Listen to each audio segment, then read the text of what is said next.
Alappuzha medical കോളേജിലെ പൊതുദർശനത്തിന് ശേഷം 5 പേരുടെയും മൃതദേഹം സ്വദേശങ്ങളിലേക്ക് ഇപ്പോൾ കൊണ്ടുപോവുകയാണ്. ഏറെ വൈകാരികമായാണ് മെഡിക്കൽ കോളേജിലെ പൊതുദർശനത്തിൽ പ്രിയപ്പെട്ടവർ അന്ത്യാഞ്ജലി അർപ്പിച്ചത്. ലക്ഷദ്വീപ് സ്വദേശി മുഹമ്മദ് ഇബ്രാഹിമിന്റെ മൃതദേഹം എറണാകുളം ജുമാ മസ്ജിദ് ഖബർസ്ഥാനിൽ സംസ്കരിക്കും. അതേസമയം വിദ്യാർത്ഥികൾ സഞ്ചരിച്ച ടവേര വാഹനത്തിന്റെ ഉടമയ്ക്കെതിരെ മോട്ടോർ വാഹന വകുപ്പ് നടപടി സ്വീകരിക്കും. നിയമവിരുദ്ധമായാണ് ടവേര വാഹനം ഉടമ ആലപ്പുഴ വളഞ്ഞവഴി സ്വദേശി ഷാമിൽ ഖാൻ വാടകയ്ക്ക് നൽകിയത് എന്ന് ജോയിന്റ് എൻഫോഴ്സ്മെന്റ് RTO രമണൻ പറഞ്ഞു.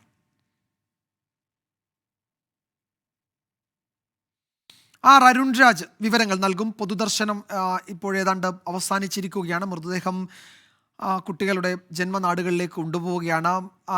അരുൺരാജ്, അവിടുത്തെ കാഴ്ചകളെപ്പറ്റി, അവിടുത്തെ പ്രതികരണങ്ങളെപ്പറ്റി, അവിടുത്തെ അവരുടെ സഹപ്രവർത്തകരുടെ, സുഹൃത്തുക്കളുടെ, അധ്യാപകരുടെ അവരെങ്ങനെയാണ് ആ ഘട്ടത്തിൽ പ്രതികരിച്ചത് എന്നതിനെപ്പറ്റിയൊന്നും ഞാൻ ചോദിക്കുന്നില്ല. കാരണം നമ്മൾ ദൃശ്യങ്ങളിൽ കണ്ടതാണ്. കണ്ണീരടക്കാൻ കഴിയാതെ ആയിരക്കണക്കിന് ആളുകൾ അവിടെ വിതുമ്പുന്നത് നമുക്ക് ദൃശ്യങ്ങളിലൊക്കെ കാണാമായിരുന്നു. മുഴുവൻ പേരുടെയും മൃതദേഹം നാടുകളിലേക്ക്, ജന്മനാടുകളിലേക്ക് കൊണ്ടുപോയോ? എന്തൊക്കെയാണ് മറ്റു വിവരങ്ങൾ?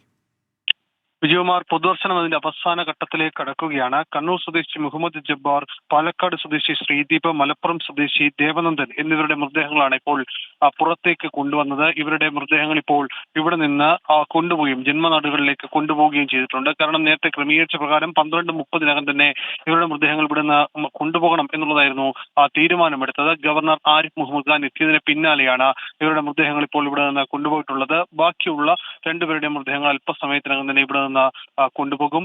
ഹൃദയഭേദകം തന്നെയാണ് ഇവിടുത്തെ കാഴ്ച. കാരണം ആലപ്പുഴ മെഡിക്കൽ കോളേജ് വിറങ്ങലിച്ചു നിൽക്കുന്ന കാഴ്ചയാണ് നമ്മൾ കഴിഞ്ഞ മണിക്കൂറുകളിലെല്ലാം കണ്ടത്. ഇന്നലെ രാത്രി 9:20 ഉണ്ടായ അപകടം, ആ അപകടത്തെ തുടർന്ന് ഈ നിമിഷം വരെ തങ്ങളുടെ പ്രിയപ്പെട്ടവർ ചേതനയേറ്റ് ഇവിടേക്ക് വരുന്ന ആ കാഴ്ച, അത് ഓരോ വിദ്യാർത്ഥിയെ സംബന്ധിച്ചും സഹിക്കാൻ കഴിയുന്നതായിരുന്നില്ല. അധ്യാപകരെ സംബന്ധിച്ച് സഹിക്കാൻ കഴിയാവുന്നതായിരുന്നില്ല. അത് ഒരു നാട് ഞെട്ടലോടെയാണ് കേട്ടത് എന്ന കാര്യത്തിലും സംശയമില്ല. എന്തായാലും ഈ ഇവരുടെ ബന്ധുക്കളടക്കം ഇവിടെ എത്തി നേരിട്ടാണ് മൃതദേഹം ഇപ്പോൾ ഏറ്റുവാങ്ങിയത്. രണ്ടുപേരുടെ മൃതദേഹമായിരിക്കും ഇനി ഇവിടെ നിന്ന് മാറ്റുക. ലക്ഷദ്വീപ് സ്വദേശി മുഹമ്മദ് ഇബ്രാഹിം, അതുപോലെ തന്നെ ആലപ്പുഴ സ്വദേശി ആയിഷാജി എന്നിവരുടെ മൃതദേഹങ്ങൾ അല്പസമയത്ത് തന്നെ ഇവിടെ നിന്ന് കൊണ്ടുപോവുകയും ചെയ്യും. എന്തായാലും ഇതുവരെ അണമുറിയാത്ത തങ്ങളുടെ പ്രിയപ്പെട്ട സഹപ്രവർത്തകരെ കാണാൻ, അല്ലെങ്കിൽ സഹപാഠികളെ കാണാൻ, പ്രിയപ്പെട്ട കൂട്ടുകാരെ കാണാൻ, ഇന്നലെ വരെ പഠിച്ചുല്ലസിച്ച് ഈ ക്യാമ്പസിൽ ഉണ്ടായിരുന്നവരെ കാണാൻ നിറകണ്ണുകളോടെയാണ് ഓരോ വിദ്യാർത്ഥികളും എത്തിയത്. നമ്മളോട് സംസാരിച്ച അധ്യാപകരെല്ലാം പറഞ്ഞത്, ഇന്നലെ പരീക്ഷ കഴിഞ്ഞ് ഈ ക്യാമ്പസിൽ നിന്ന് പുറത്തേക്ക് പോകുമ്പോൾ ഭക്ഷണം കഴിച്ച് മടങ്ങി വരാം, ഒരു സിനിമയും കണ്ട് മടങ്ങി വരാം എന്നതായിരുന്നു കുട്ടികൾ അധ്യാപകരോടക്കം പറഞ്ഞത്. പക്ഷേ ആ മടങ്ങി വരവ് ഇങ്ങനെയായിരിക്കുമെന്ന് അവരൊരിക്കലും പ്രതീക്ഷിച്ചില്ല. പലരും മാതാപിതാക്കളോടക്കം ഈ വീട്ടിൽ തങ്ങൾ സിനിമയ്ക്ക് പോവുകയാണ് എന്ന് പറഞ്ഞിട്ടാണ് പോയത്. പക്ഷേ അപ്പോഴും ഇത്ര വലിയ ദുരന്തമാണ് ആ വീട്ടിലേക്ക് പിന്നീട് മണിക്കൂറുകൾക്കകം എത്തുക എന്ന് അവരും പ്രതീക്ഷിച്ചില്ല.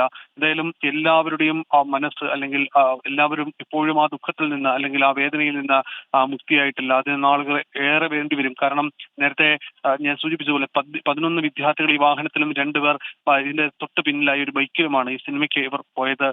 ഇതിനിടയിലാണ് ഈ വാഹനം ഓടിച്ച ആൾക്ക് തന്റെ മുന്നിൽ എന്തോ വന്ന് നിൽക്കുന്നതായി തോന്നിയ വാഹനം പെട്ടെന്ന് ബ്രേക്ക് ചെയ്യുകയും ചെയ്തത്. ഇത് അപകടത്തിനിടയാക്കി. എന്തായാലും നിലവിൽ ഇനി പോലീസ് അന്വേഷണമാണ് നടക്കേണ്ടത്.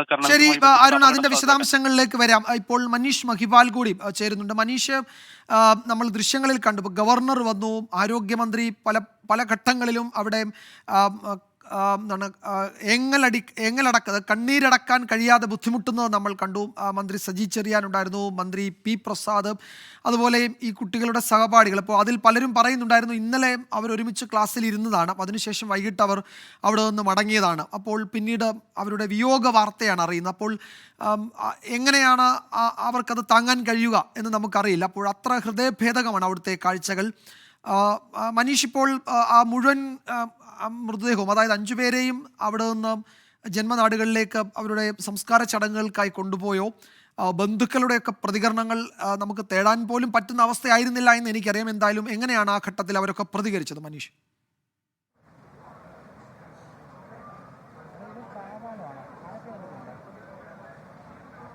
വിജയകുമാർ, നിലവിൽ കണ്ണൂർ സ്വദേശി മുഹമ്മദ് ജബ്ബാറിൻ്റെയും ലക്ഷദ്വീപ് സ്വദേശി മുഹമ്മദ് ഇബ്രാഹിൻ്റെയും മലപ്പുറം സ്വദേശി ദേവനന്ദൻ്റെയും മൃതദേഹം ഇവിടെ പൊതു ദർശനം അവസാനിപ്പിച്ച ശേഷം ആംബുലൻസിലേക്ക് അവരുടെ ജന്മനാട്ടിലേക്ക് കൊണ്ടുപോകാൻ വേണ്ടി ആംബുലൻസിലേക്ക് കയറ്റിക്കൊണ്ട് അവർ പുറപ്പെട്ടു കഴിഞ്ഞു. ഇനി അടുത്തതായി അവശേഷിക്കുന്നത്, നിലവിൽ പൊതുദർശനത്തിന് അവശേഷിക്കുന്നത് പാലക്കാട് സ്വദേശി ശ്രീദീപ് വത്സൻ്റെയും ആലപ്പുഴ കാവാല സ്വദേശി ആയുഷിൻ്റെയും മൃതദേഹം ഇപ്പോഴും പൊതുദർശനം തുടരുകയാണ്. രണ്ടുപേരുടെയും പാലക്കാടും കാവാലവുമാണ്. ദൂരെ ഉള്ള കണ്ണൂർ ഒപ്പം തന്നെ കൊച്ചിയിലേക്ക് ലക്ഷദ്വീപ് സ്വദേശി മുഹമ്മദ് ഇബ്രാഹിമിൻ്റെ മൃതദേഹം എത്തിക്കുന്നത് കൊച്ചിയിലേക്കായിരിക്കും. അവിടെ നാളെ ആയിരിക്കും ഖബർസ്ഥാനിൽ ശവസംസ്കാര ശുശ്രൂഷകളൊക്കെ തന്നെ നടക്കുക.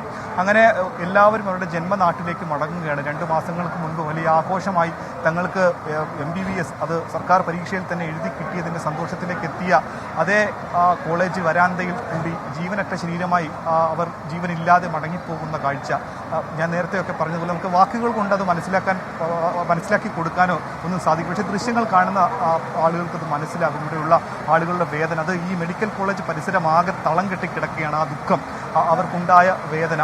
ഇന്നലെ മുഴുവൻ ആശുപത്രി മോർച്ചറിയിൽ തണുത്ത് മരവിച്ച് ഈ 5 ചേതനയേറ്റ ശരീരം ഇരിക്കുമ്പോഴും ഉറങ്ങാൻ പറ്റാതെ, ഉണ്ണാൻ പറ്റാതെ, ഉറക്കമില്ലാതെ ഇരുന്ന കരഞ്ഞ ബന്ധുമിത്രാദികളുണ്ട്. അവരുടെ നാട്ടിൽ നിന്നും രാത്രി യാത്ര ചെയ്ത് ആലപ്പുഴയിലേക്ക് എത്തുന്നവർ മരണവാർത്ത അറിഞ്ഞ ശേഷം രാത്രി പാലക്കാട് നിന്നും കണ്ണൂരിൽ നിന്നും ഈ കൊച്ചിയിൽ നിന്നും കൊല്ലത്ത് നിന്നുമൊക്കെ തന്നെ തങ്ങളുടെ പ്രിയപ്പെട്ടവൻ്റെ മകൻ്റെ മരണവാർത്ത അറിഞ്ഞ് ആ രാത്രി ഉറങ്ങാതെ ആലപ്പുഴയിലേക്ക് എത്തിയവരുണ്ട്. അവർ ഈ നേരം വരെയും ഒരു തുള്ളി വെള്ളം പോലും കുടിക്കാത്തവർ കാണും. മകൻ്റെ വിഷമവേദന അറിഞ്ഞ ശേഷം ഉണ്ണാതെ ഉറങ്ങാതെ ഒരു തുള്ളി വെള്ളം പോലും കുടിക്കാത്തവരുണ്ടാകും. ഞാൻ നേരത്തെ പറഞ്ഞിരുന്നു, ഈ മെഡിക്കൽ കോളേജിന് തൊട്ടടുത്താണ് ഹോസ്റ്റലുള്ളത്. ഹോസ്റ്റലിൽ ഒരു ആഘോഷക്കാലം പോലാണ്. ഇവിടെയുള്ള വിദ്യാർത്ഥികൾ അവരുടെ MBBS ജീവിതം തുടങ്ങുമ്പോഴൊക്കെ തന്നെ അത്തരത്തിലുള്ള ഒരു ആഘോഷമുണ്ട്. വൈകുന്നേരങ്ങളിലൊക്കെ തന്നെ സിനിമയ്ക്ക് പോവുക, നഗരത്തിൽ കറങ്ങാൻ പോവുക, അങ്ങനെയൊക്കെയുള്ള ഒരുപാട് ജീവിത രീതികളുണ്ട്. പക്ഷേ ഇവിടെ അപകടമായി മാറിയത് റെൻ്റേ കാർ എന്ന സംവിധാനം, അതിൽ പെർമിഷൻ ഇല്ലാത്ത, ലൈസൻസ് ഇല്ലാത്ത വാഹനം യഥേഷ്ടം എത്ര പേരെ വേണമെങ്കിലും കയറ്റാമെന്ന സംവിധാനത്തോടു കൂടി സമൂഹത്തിൽ അങ്ങനെയുള്ള വാഹനങ്ങൾ ഇവിടെ ഒരുക്കുന്ന ചില ആളുകൾ, അവരെ കുറ്റവാളികൾ എന്ന് തന്നെ പറയേണ്ടി വരും. എന്താണെങ്കിൽ അവർക്കെതിരെ നടപടിയെടുക്കുമെന്ന് നിലവിൽ RTO അറിയിക്കുന്നുണ്ട്. എൻഫോഴ്സ്മെന്റ് RTO രമണൻ അറിയിക്കുന്നുണ്ട്. അങ്ങനെ ഒരു ദുരന്ത രാത്രി കഴിഞ്ഞിരിക്കുന്നു. നേരം പുലർന്നു കഴിഞ്ഞപ്പോഴൊക്കെ തന്നെ വളരെ വേദന തന്നെയാണ്. ഒരു ദുരന്തം, ഒരു പെരുമഴ പോലെയായിരുന്നു ഇന്നലെ പെയ്തത്. ഇന്നലെ രാത്രി 9:20 ഈ അപകടം ഉണ്ടാകുമ്പോൾ ഓടിക്കൂടി ആളുകൾ. മനീഷ്, ഒരു നിമിഷം തുടരുക. മനീഷ് നേരത്തെ സൂചിപ്പിച്ചതുപോലെ ഈ അപകടത്തിന് കാരണമായ നിരവധി സംഗതികളുണ്ട്. അതിലൊന്ന് ഈ ടവേര വാഹനം അതിൻ്റെ നിയമവിരുദ്ധമായ ഉപയോഗം സംബന്ധിച്ചാണ്. അതിൽ അക്കാര്യത്തിൽ ഈ വാഹനം വാടകയ്ക്ക് നൽകിയ ആലപ്പുഴ വളഞ്ഞവഴി സ്വദേശി ഷാമിൽ ഖാനാണ്. ഷാമിൽ ഖാൻ്റെ കാര്യം അന്വേഷണ സംഘം പരിശോധിക്കുന്നുണ്ട്. ഷാമിൽ ഖാനെ ചോദ്യം ചെയ്യാൻ വിളിപ്പിച്ചിട്ടുണ്ട്. അദ്ദേഹത്തിനെതിരെ കേസെടുക്കേണ്ട സാഹചര്യമുണ്ടെന്ന് സംശയിക്കുന്നുണ്ട്. അപ്പോൾ അക്കാര്യം നേരത്തെ RTO രമണൻ സൂചിപ്പിച്ചിരുന്നു. എന്താണ് ഉദ്യോഗസ്ഥർ അക്കാര്യത്തിൽ പറഞ്ഞതെന്നൊന്ന് കേൾക്കാം നമുക്ക്. ABS ബ്രേക്ക് സിസ്റ്റം ആണെന്നുണ്ടെങ്കിൽ ഇപ്പം സാധാരണ രീതിയിൽ നല്ല മഴയുള്ളപ്പോൾ എന്താ ചെയ്യുന്നത്, വണ്ടിക്കാർ പതുക്കെ ഓടിക്കത്തുള്ളൂ. ഉറപ്പായിട്ടും പതുക്കല്ലേ വണ്ടിക്ക് ഓടിക്കുന്നത്. ഇത് അല്ലല്ലോ, പതുക്കെയാണെന്ന് നമുക്ക് പറയാൻ പറ്റില്ലല്ലോ. CCTV ദൃശ്യങ്ങളിൽ നിന്ന് പതുക്കെ ഓടിച്ചാൽ ഇത്രയും ഡാമേജ് ഉണ്ടായാൽ, വണ്ടിയുടെ ഡാമേജിൽ നിന്ന് തന്നെ വണ്ടിക്ക് ഇച്ചിരി സ്പീഡ് ഉണ്ടായിരുന്നുള്ള വളരെ വ്യക്തമാണ്. എക്സ്പീരിയൻസ് കുറവുണ്ട് ഡ്രൈവർക്ക്. 5 മാസമായിട്ട് ലൈസൻസ് എടുത്തിട്ട് ഈ വണ്ടിയിൽ 7 പേരിരിക്കേണ്ട വണ്ടിയിൽ 11 പേര് ഇരുന്നിട്ടുണ്ടെങ്കിൽ കൂടുതലാണ്. ആളിൻ്റെ എണ്ണം കൂടിയാൽ സ്വാഭാവികമായിട്ട് എന്ത് സംഭവിക്കും? അപകടത്തിന് കാരണമായ നിരവധി സാഹചര്യങ്ങളുണ്ട്. അതിൽ 1-2 കാര്യങ്ങളാണ് അദ്ദേഹം സൂചിപ്പിച്ചത്. റോഡിലെ മഴ പെയ്യുന്നുണ്ടായിരുന്നു, കാഴ്ച ഒരു പ്രശ്നമായിട്ടുണ്ടായിരുന്നു. അവിടെ ഡ്രൈവറുടെ പരിചയക്കുറവ് മറ്റൊരു പ്രശ്നമാണ്. വാഹനത്തിൻ്റെ കാലപ്പഴക്കം ഏതാണ്ട് ഒരു 10-15 വർഷം പഴയ വണ്ടിയാണ്. അതിൽ അധികം ആളുകൾ ഉണ്ടായിരുന്നു. 7 പേർക്ക് യാത്ര ചെയ്യാവുന്ന വാഹനത്തിൽ നമുക്കറിയാം 11 പേരുണ്ടായിരുന്നു. അപ്പോൾ അത്തരം നിരവധി പ്രശ്നങ്ങളുണ്ട്. അപ്പോൾ അത് പ്രത്യേകം പരിശോധിക്കുകയാണ്. അതാണ് അദ്ദേഹം സൂചിപ്പിച്ചത്. മനീഷ് മഹിപാൽ തുടർന്ന്. മനീഷ്, ഇതിൽ ഈ അന്വേഷണം, ഈ അപകടത്തിനിടയാക്കിയ സാഹചര്യങ്ങളിൽ അക്കാര്യത്തിൽ പറ്റി പ്രത്യേകമായ ഒരു സമഗ്രമായ അന്വേഷണം നടത്തുന്നുണ്ടാകുമല്ലോ മോട്ടോർ വാഹന വകുപ്പും പോലീസും, അല്ലേ?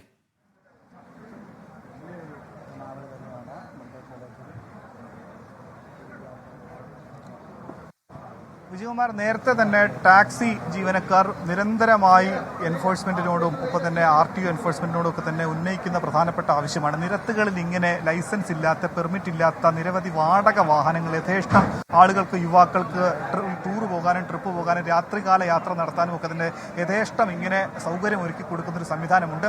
അത് ഒരു തരത്തിൽ സമൂഹത്തിൽ അപകടമുണ്ടാക്കുന്നു. ഇതുപോലുള്ള മരണങ്ങൾ തുടർക്കഥയാകുന്നു. മറ്റൊരവസരത്തിൽ ഈ ടാക്സി ജീവനക്കാർ യഥാർത്ഥ ലൈസൻസും പെർമിറ്റും ഒക്കെ ഉള്ള ടാക്സി ജീവനക്കാരുടെ വയറ്റത്തടിക്കുന്നു. അങ്ങനെ സമൂഹത്തിൽ അപകടങ്ങൾ ഉണ്ടാക്കുകയും മറ്റ് ചില ആളുകളുടെ അവരുടെ ജീവിത മാർഗത്തിലേക്ക് അത് വലിയ അപകടമായി മാറുകയും ചെയ്യുന്ന സാഹചര്യം ഉണ്ടായിട്ടും വലിയ നടപടികൾ ഉണ്ടാകുന്നില്ല എന്നത് കൂടി ശ്രദ്ധേയമാണ്. പക്ഷേ ഈ വിഷയത്തിൽ എന്താണെങ്കിലും വാഹന ഉടമയ്ക്കെതിരെ നടപടി ഉണ്ടാകുമെന്ന് ആലപ്പുഴ എൻഫോഴ്സ്മെന്റ് RTO കേരളത്തിലെ തന്നെ സീനിയറായ ഉദ്യോഗസ്ഥനാണ് രമണൻ. അദ്ദേഹം പറഞ്ഞിട്ടുണ്ട്, കാർ വാടകയ്ക്ക് കൊടുത്തത് നിയമവിരുദ്ധമായാണ്. റെന്റ് കാർ ലൈസൻസ് ഈ വാഹനത്തിനില്ല, ടാക്സി പെർമിറ്റ് ഇല്ല. വാഹന ഉടമയോട് അടിയന്തരമായി എൻഫോഴ്സ്മെന്റ് RTOക്ക് മുൻപിൽ ഹാജരാകാൻ നിർദ്ദേശിച്ചിട്ടുണ്ട്. പക്ഷേ ഇയാൾ ഫോൺ സ്വിച്ച് ഓഫ് ആക്കി. ഇനി പോലീസിന്റെ കൂടി സഹായത്തോടു കൂടി ഇയാളെ എത്തിക്കാൻ ഉള്ള ശ്രമങ്ങൾ നടത്തി വരികയാണ്. ഈ വാടക വാഹനത്തിന്റെ ഉടമ പേര് ഷാമിൽ ഖാൻ എന്നാണ്. ഈ വണ്ടാനം മെഡിക്കൽ കോളേജിന് സമീപത്ത് തന്നെയുള്ള വളഞ്ഞവഴി സ്വദേശിയാണ് അദ്ദേഹം. ഈ ഷെവർലെറ്റിന്റെ ടവേര വാഹനത്തിൽ 7 സീറ്റർ വാഹനത്തിലാണ് ഈ 11 പേർ യാത്ര ചെയ്തത്. നമുക്ക് വിദ്യാർത്ഥികളെ മാത്രം കുറ്റം പറയാൻ അല്ലെങ്കിൽ ഈ ഒരു അവസരത്തിൽ അങ്ങനെ പറയാൻ പറ്റുകയില്ല. കാരണം അതിന് അവസരം ഉണ്ടാക്കി കൊടുത്ത കുറ്റവാളി എന്ന് തന്നെ പറയാൻ പറ്റും. ഇത്തരത്തിൽ വാടക വാഹനങ്ങൾ യഥേഷ്ടം ആർക്കും എങ്ങനെ ഉപയോഗിക്കാവുന്ന രീതിയിൽ രാത്രികാലങ്ങളടക്കം ഇങ്ങനെ വാടകയ്ക്ക് കൊടുക്കുന്ന ആളുകൾക്കെതിരെ കർശനമായ നടപടി വേണം. അങ്ങനെ നടപടി ഇല്ലാത്തത് കൊണ്ടാണ് നമുക്ക് ഇങ്ങനെ നാടിൻ്റെ വാഗ്ദാനമായി നാളെ നമ്മുടെ സാധാരണക്കാരെയൊക്കെ തന്നെ സേവനം നടത്തേണ്ട മെഡിക്കൽ മേഖലയിലെ തന്നെ ഉയർന്ന രീതിയിൽ വിദഗ്ധരായി വളർന്നു വരേണ്ട ആളുകളെ നമുക്ക് ആ വിദ്യാർത്ഥികളെ ഇങ്ങനെ അവരുടെ ജീവനറ്റ ശരീരം അല്ലെങ്കിൽ അവർക്ക് ജീവിക്കാൻ പറ്റാത്ത ഒരു സാഹചര്യത്തിലേക്ക് എത്തിയത് ഇങ്ങനെ സമൂഹത്തിലും ചില കാര്യങ്ങൾ ഒരു സ്പേസ് ഉണ്ടാക്കി കൊടുക്കുന്ന സംവിധാനത്തെയാണ് നമുക്ക് ആദ്യം അവിടെ അടയാളപ്പെടുത്തേണ്ടത്. എന്താണെങ്കിലും ഇപ്പോൾ ജീവനറ്റ അവരുടെ ശരീരം 3 പേരുടെ മൃതദേഹം ഇവിടെ നിന്നും പൊതുദർശനം അവസാനിപ്പിച്ച് വണ്ടാനം മെഡിക്കൽ കോളേജിലെ ലൈബ്രറിക്ക് മുന്നിലെ അങ്കണത്തിൽ വെച്ച് ആയിരുന്നു ഏകദേശം ഒരു മണിക്കൂറോളം പൊതുദർശനം. മനീഷ്, അതിൽ ഒരു കാര്യമുള്ളത്, ഈ വാഹന ഉടമയുടെ പങ്ക് സംബന്ധിച്ച് ഇപ്പോൾ അദ്ദേഹം ഈ വാഹനം റെന്റ് കാർ അതൊരു ബിസിനസ്സായി നടത്തുന്നയാളാണ്. അദ്ദേഹം അത് വാടകയ്ക്ക് കൊടുത്തു. അദ്ദേഹം നിയമപരമായി അതിൻ്റെ നടപടിക്രമങ്ങളൊക്കെ പൂർത്തിയാക്കിയാണോ അത് ചെയ്തത്? അത്തരം കാര്യങ്ങളിലാണോ പരിശോധന ഇപ്പോൾ നടക്കുന്നത്? അതിൽ എന്തെങ്കിലും ഒരു ഔദ്യോഗിക വിശദീകരണം ഇപ്പോൾ ഈ RTOയുടെ ഭാഗത്തു നിന്നോ മോട്ടോർ വാഹന വകുപ്പിൻ്റെ ഭാഗത്തു നിന്നോ പോലീസിൽ നിന്നോ ലഭിക്കുന്നുണ്ടോ? എന്താണ് ഈ അപകടത്തിലേക്ക് നയിച്ച പിഴവുകൾ എന്നത് സംബന്ധിച്ച്?